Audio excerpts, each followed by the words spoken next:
Welcome to the Inside Games Roundup, the only gaming news show brave enough to report that the latest From Software game ain't doing so well. Yeah, that's right. The janky, busted, barely works 7 out of 10 From Software is back, baby. Weird ideas, busted-ass matchmaking feels like coming home. Elden Ring NIGHTREIGN, maybe selling really well. A lot of people are playing it, or trying to at least. But frustrated players are doing what they always do, review bombing it to hell on Steam. Speaking of bombing, well, a Russian propaganda game popped up on Steam this week, complete with AI slop in a comment section, packed to the brim with propaganda and hate speech. Ah, yes. Thank God. Video games are weird, man. Tales of international espionage don't even end there, believe it or not. Apparently, the CIA has been using Star Wars and video game fan pages as secret spy communication tools. I knew it. I was on that website all the time. I knew it. They called me mad on the Slave Leia roleplay forums, but who is laughing now? Probably them still. I think we're all laughing now, Bruce, I think.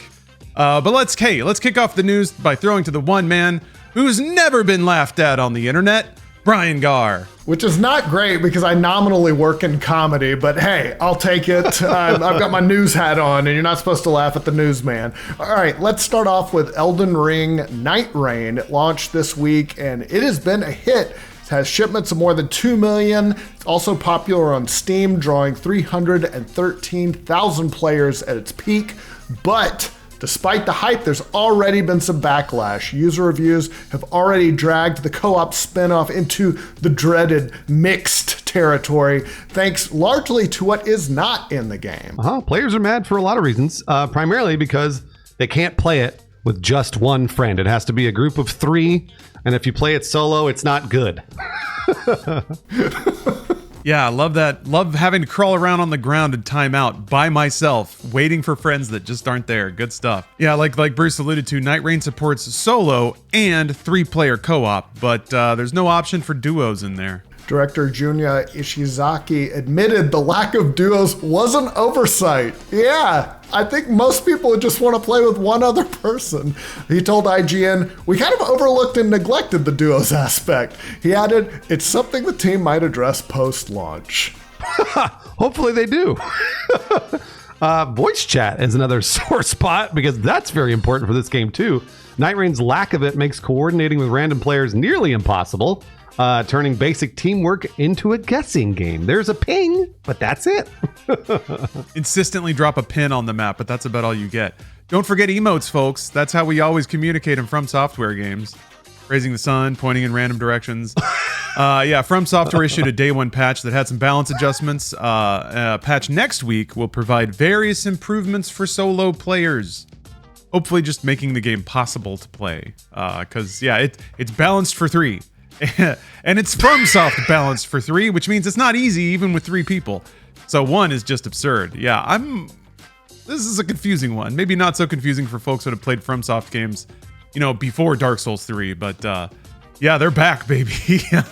Interesting idea, halfway developed, to just ship it. So that's kind of interesting. I don't know. Did you guys get any time with NIGHTREIGN, Bruce? I know you did. I did, but I played it in exactly the way they wanted me to play it, which was 3 players on Discord. So that was the only way you're going to play this game. I've tried playing. I actually did a number of solo runs, but the solo runs are literally just me going in and dying in like 10 minutes. And then maybe pulling out a few relics, because you get relics at the end of your run. That was it. And I was like, there's no way I'm going to complete this on solo or even get anywhere near completing it. So I guess I'll just keep doing that. And I think you did that too, right, Lawrence? I was not brave enough to do a solo run. Matchmaking was working late at night when I finally tried to play. It matched me with somebody named Milk and somebody whose name was censored. So we had a good time, though. They were a good team. They revived me more than I thought anyone would. So thank you, Milk, and whatever your name was. Yeah, the game needs work. It just needs work. There's so many things they didn't put in, and it's $40 rather than $60 or $70, but still, maybe it should be $20. Yeah, until they patch it up and ship it out. Speaking of things that shouldn't cost a whole lot of money, this is bizarre. A whole ass Russian propaganda game has popped up on Steam. This is a new free-to-play shooter. Squad 22 ZOV hit Steam this week, and it's raising some alarms. The game, which claims it's, quote, officially recommended by the Russian military, end quote, lets players experience Russia's invasion of Ukraine from the perspective of Russian soldiers. Yeah, it was developed by first-time studio SPN Studio, which I'm guessing is just about 3 years old. The game includes missions based on real-life battles like the Siege of Mariupol and claims to be a training tool for Russian cadets and the pro-military youth group UnArmy. It also features AI-assisted art, paid campaign content, and a Steam review section now filled with propaganda and hate speech. What a world. Critics, including Ukraine's Center for Countering Disinformation, call it a blatant attempt at state-sponsored brainwashing. Meanwhile, Valve has yet to explain how this slipped through the moderation net. Man, I can assure you that the last place Valve wants to be is in the middle of international politics. So, yeah, they try to do as little moderating as they possibly can, but that's a bit gross. Although it does, weirdly, it reminds me of the America's Army video game that came out a while ago. That didn't quite have you, on the ground invading Afghanistan or Iraq or anything like that. But, it happens. And video games are certainly a way to sway the masses, I think, as we've seen in the last couple of years. All right, moving on. The co-CEO of Mind's Eye, the developer's name is Build a Rocket Boy. He is not mincing words. Mark Gerhard said the wave of early negativity aimed at the yet-to-be-released game isn't just harsh, it's orchestrated. It's a plot. This is really interesting because I've never heard of these people until now. Eurogamer reports that in a Discord exchange, Gerhard responded with 100% when asked if, quote, all the people who reacted negatively to the game were financed by someone. The game in question here, Mind's Eye, is from former GTA producer Leslie Benzies and is set to release June 10th. The action-adventure thriller has faced early criticism, being called everything from bug-filled to a broken mess. I don't know how people are getting that impression already. It's just been pre-release footage, but maybe they're cashing checks, I guess. Gerhard claims that bots and suspiciously repetitive comments suggest something more coordinated is at play, and he was asked who was behind it. He wouldn't say. He just sent a laughing emoji, so he's not crying about it. He's actually laughing. So far, neither Build a Rocket Boy nor publisher IO Interactive has given any further comment on this. Although what this sounds like to me is if you read the UFO subreddit on Reddit, that's what this sounds like, where somebody goes like, well, clearly it's an alien. And then they go, oh, how do you know? And it's like laughing emojis and, people being like, well, I mean, ... like that kind of shit. So until he gives us proof, I don't know if I can believe this. I'm gonna get deeper down the conspiracy well. Oh, yeah. I'm actually excited for Mind's Eye. It looks like kind of an interesting game, a very, mid-2000s AAA kind of thing, but I love those games. However, it has had zero headlines until just now. No one gave a shit until the executive came out with some half-baked conspiracy, and now all of a sudden we're talking about it. So this is either a masterclass in how to actually get some press for your game, or an incidental conspiracy mind that's finally punching through and getting some headlines. But either way, I think that's pretty interesting about how crowded the games marketplace is right now, and how ready everyone is to write a game off the second it looks uninteresting. All right, let's move on to Ubisoft, and guess what? More bad news. They're back in the spotlight. A French trade union claims that CEO Yves Guillemot will be summoned in an upcoming harassment trial that involves 3 former Ubisoft executives, allegedly for the company's broader role in fostering a toxic workplace. Okay, hold on. I gotta do this thing. The June 2nd trial follows serious accusations against ex-executives Serge Hasquet. Oh, man, I'm gonna butcher these names. I'm so sorry. Serge Hasquet, Thomas Francois, and Guillaume Petrou, maybe, ranging from racist behavior to sexual harassment and psychological abuse, which sounds, unfortunately, a lot like Ubisoft. Or like they'd like you to believe the old Ubisoft. Right, sure, yeah, right. They're always a new chapter. Solidaris, that's the trade union, claims that the trial aims to expose what it calls Ubisoft's systemic culture of enabling abusers and silencing victims. Guillemot and Ubisoft HR director Marie Durand, it says, are being summoned for alleged complicity, not direct abuse, but for maintaining the system. Ubisoft is pushing back hard on all this. The company says the reports are, quote, unfounded, denying that Guillemot, Durand, or Ubisoft itself were summoned. It says it has cooperated with authorities and won't comment further, and the trial resumes next week in France. This sounds a lot like Activision and Mr. Kotick, where people accuse Kotick and then that sort of just got disappeared in the courts a little bit. And then Kotick was like, I'm suing. So that if the same thing applies as it does across all the rest of our country and the world, that money solves all problems, then we might not see any more of this other than this one news story. That's presuming Ubisoft has money. But yeah.